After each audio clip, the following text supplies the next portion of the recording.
आज 2082 साल 2 महिना 30 गते शुक्रबारको दिन हामी 15 दिने टिपिडी तालिमको शैक्षिक भ्रमणको सिलसिलामा तालिम केन्द्र आदर्श मावि बाट यो विभिन्न शैक्षिक गतिविधिहरू सम्हाल्ने क्रममा सिक्ने क्रममा हामी आज पहिलोचोटि हाम्रो गन्तव्य रामसीता माध्यमिक विद्यालय बर्जु सुनसरी भन्ने ठाउँमा जानको लागि हामी गाडीबाट अहिले गइरहेको अवस्था छ र हामी त्यहाँ बाटोमा पनि आफ्नो गाडीमा आफ्नो साथीहरूमा आफ्ना कुराहरू सेयर गर्दै हामी त्यहाँ पुग्न लागेको छौँ।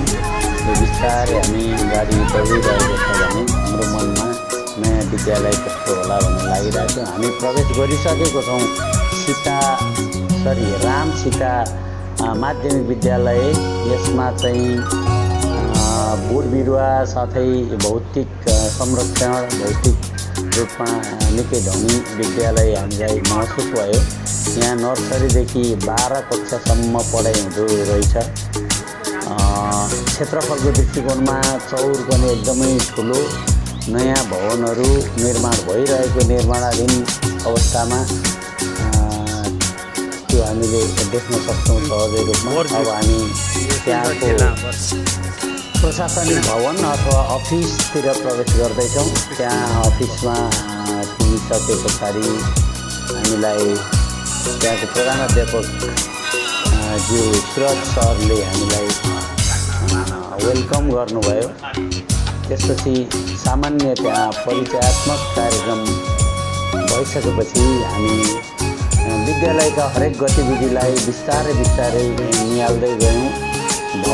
भवनसँगै भित्रका अनेक क्रियाकलापहरू, स्टाफ रुम, हेड सरको च्याम्बर अनि त्यहाँका अन्य कागजातहरूलाई मिलाएर राखेको आदि हेर्दा हामीले पनि केही सिक्न पर्ने हामीले देख्यौँ। हुन त यो पनि नमुना विद्यालय नै रहेछ त्यहाँ। त्यस पछाडि त्यहाँका विभिन्न अभिलेखहरूलाई हामीले क्रमशः निहाल्दै गयौँ। त्यसपछि हामी क्रमशः नयाँ भवन,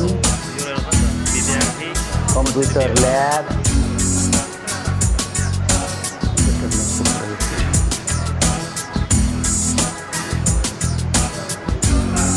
आदिलाई हामीले अवलोकन गऱ्यौँ।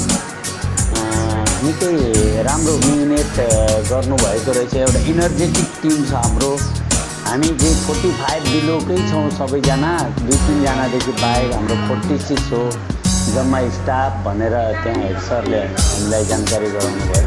वास्तवमा शिक्षा क्षेत्रमा एउटा इनर्जेटिक टिमको नै आवश्यकता पर्छ र जति घन्टा पनि टिम वर्क गरौँ न त भन्दाखेरि मिल्ने समूह नै विद्यालयमा हुन जरुरी छ। एउटा सानो विधा आदि इत्यादिलाई अधिकारको रूपमा मात्रै थलो बनाइयो विद्यालय भने विद्यालयले खासै प्रगति गर्न सक्दैन भन्ने कुरा चाहिँ हामीले त्यहाँ देख्यौँ। किनभने गर्मी विधा भएको थियो तापनि शिक्षकहरू आफ्ना योजनामा तल्लीन देखिँदै हुनुहुन्थ्यो। त्योबाट हामी निकै हामीले पनि केही गर्न सक्नुपर्छ भन्ने भयो र हामी अब अन्तिम अवस्थामा पुग्यौँ। त्यहाँ सरले चाहिँ हामीलाई स्लाइडबाट पनि आफ्नो गतिविधिहरू धेरै देखाउनु भयो। अब हामी त्यहाँ बिदाई हुने क्रममा छोटो फोटो सेसन गर्दै हामी चाहिँ यो शान्तिवन स्थित साइन्स सेन्टर को अवलोकन गर्ने क्रममा अब हामी पुग्दैछौँ। त्यो शान्तिवन स्थित साइन्स सेन्टर जुन सुनसरी जिल्लामै रहेछ, त्यहाँ हामी पुग्दाखेरि एक किसिमको पुराना केही गर्नलाई थालिसकेको र केही गर्न छुटिसकेका विषयवस्तुहरू पनि हामी देख्यौँ। उत्साहजनक रूपमा सुरुवातमा काम गरेको र पछाडि चाहिँ कुनै कुराले अवरोध भएर छोडिएको हो कि जस्तो भान लाग्थ्यो हामीलाई त्यहाँ हेर्दा। तै पनि अत्यन्त गर्मी मौसममा रुख बिरुवाको फेदमा घुम्ने र केही स्टडी गर्ने हामीले मौका पायौँ। त्यो आफैमा एउटा रमाइलो पक्ष छ, किनभने हामी व्यक्तिगत रूपमा त्यो ठाउँमा फेरि पुगिएला नपुगिएला, तर त्यहाँको शान्तिवन र यसैसँग रहेको साइन्स सेन्टरलाई हामीले निहाल्ने प्रयास गऱ्यौँ। फेरि म सम्झाउँदैछु, हामी झापा, मोरङ र भोजपुरका 30जना शिक्षकहरूले यसलाई अवलोकन भ्रमणको रूपमा हामी लिइरहेका छौँ भने हाम्रो प्रशिक्षक सर सोममणि कोइराला सर पनि हामी सँगसँगै हुनुहुन्छ। उहाँ पनि इनर्जेटिक टिम अन्तर्गत नै हुनुहुन्छ, किनभने हामीलाई धेरै ज्ञानहरू बाँडिरहनु भएको छ, सहजीकरण गरिरहनु भएको छ। उहाँलाई पनि हामी धन्यवाद नदिइरहन सक्दैनौँ। अब त्यो शान्तिवनलाई अलिक मजाले निहाल्ने प्रयाससँगै हामी चाहिँ फेरि निहालिसकेर हामी अब हामी त्यहाँ रहेको सर्जु ताल, जुन मानव निर्मित ताल रहेछ, निकै ठुलो फराकिलो ताल, त्यो ताललाई हामी निहाल्ने क्रममा अब गाडीमा जाँदैछौँ। हामी तालमा पुगिसकेको अवस्था छ, गाडीबाट ओर्लिसक्यौँ। तालको वरिपरिको बोट बिरुवा आदिले हामीलाई निकै मनमोहक बनायो। त्यहाँ कच्ची रोड भए पनि तालको बिचमा रहेको कच्ची रोड, तर ओभानो बाटो, त्यहाँ हामीले निकै निहाल्यौँ। टाढा बिघौँ बिघासम्म कमल फुल अत्यन्तै ढकमक्क फुलिरहेको देख्यौँ। हुन त यसलाई हामीले दिउँसो 12 बजी पछाडिको घाममा, मध्य घाममा छायाङ्कन गर्न परेको कारणले गर्दाखेरि त्यति धेरै मजाले त्यसको फोटो आएको छैन, तर त्यहाँ जोसुकै गए पनि त्यहाँ आहा कमलको फुल भन्ने वातावरण चाहिँ हामीले पायौँ। कमलको फुल पनि हाम्रोतिरको भन्दा निकै ठुलो फक्रेको ठुल्ठुलो थोगाहरू हामीले त्यहाँ देख्यौँ।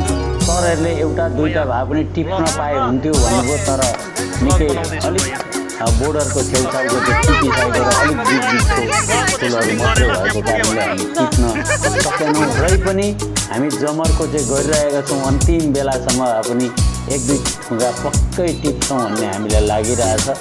केन्द्र सर एकदम मिलाएर छायाङ्कन गरिरहनु भएको छ। यहाँ केन्द्र सर हाम्रो छायाङ्कनको क्रममा, भ्लग बनाउने क्रममा एकदम उत्साहित, इनर्जेटिक मैले महसुस गरेको छु।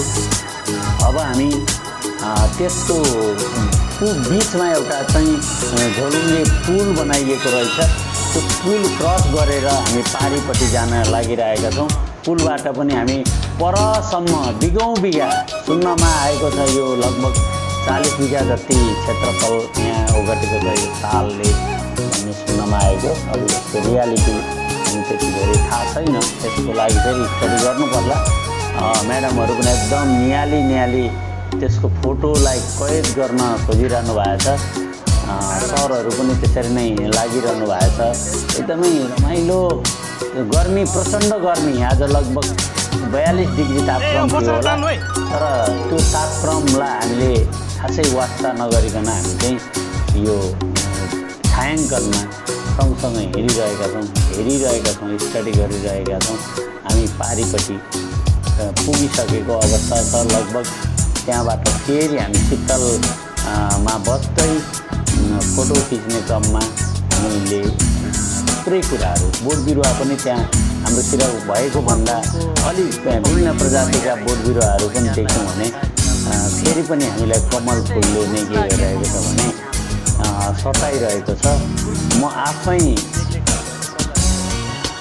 कमल फुल लिन भनेर ताम्सिएर त जान प्रयास गरेँ, तर मैले सकिनँ। र पनि एकपल्ट रहर मरिसकेको छैन। फेरि म कमल फुल टिप्ने रहने क्रममा लाग्दै थिएँ। त्यो जाँदै गरेको कुरालाई पनि हाम्रो केन्द्र सरले छायाङ्कन यहाँ गरिराख्नु भएको रहेछ, छुटुक्कै थाहा नै नपाई। दोस्रो पटक फेरि मैले प्रयास गरेँ। फेरि प्रयास गर्दाखेरि म आंशिक रूपमा सफल भएँ। एउटा फक्रिन लागेको कोकिलालाई भेट्ने मैले प्रयास गरेँ। म यसलाई भेट्न खोजिरहेको छु। अगाडि ठुलो ठुङ्गो त फक्रिन लागेको ठुङ्गो देखिन्छ, तर पनि त्यो सकिरहेको छैन। साथीहरूको आग्रहमा म त्यसलाई पनि फेरि लिने प्रयास गर्दैछु एउटा कुनै साधनको माध्यमबाट। फेरि म त्यसलाई आफ्नो हातमा पार्न प्रयास गरिरहेको छु। मैले टिपिसकेँ। म अत्यन्तै हर्षित छु किनभने कमलको फुल पक्रिन लागेको निकै ठुलो कोलाको बुङ्गो जत्रो देखिन्छ हेर्दाखेरि। ल हेर्नुहोस् त फुल त हो। आइसकेपछि म्याडमहरूले टक्क टिपेर अब टिकटक बनाउने गर्न थालिसक्नु भएको छ हर्षित मोडमा।